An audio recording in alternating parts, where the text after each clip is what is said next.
Valor a Penàguila, la rondalla de Penàguila. Enric Valor en Nahuelé, Enric Valor, jo l'he conegut, jo el vaig arribar a conèixer, el meu abuelet, que anava per ahir, pels pobles, i ella anava preguntant a la gent, i la gent li contava la rondalla, i ell després les va escriure, mira, hola, soc Enric Valor, i diu jo,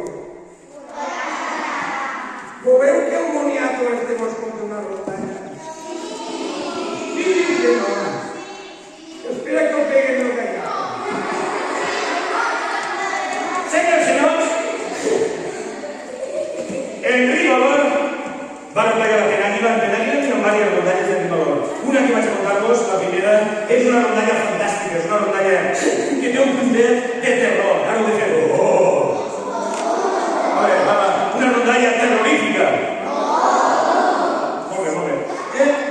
Es titula El dimoni fumador. I ell conta l'encontre, un estrany encontre entre un veí de Penàguila i un dimoni. Ho veureu?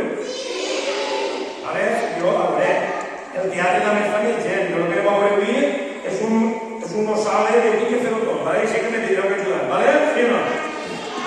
Sí? La història del dimoni fumador. Ara, pegada a Penàguila. El protagonista de la nostra història és un home de Penàguila que li deien el tio Porra. El tio Porra, un aplaudiment per la persona.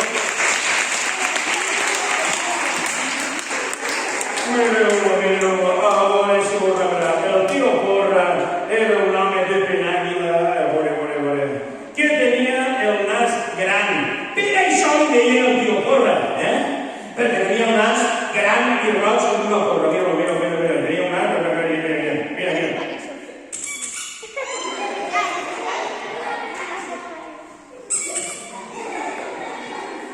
Què diu? No entendem què? Sí. A un bebè? Claro, perquè el xucla.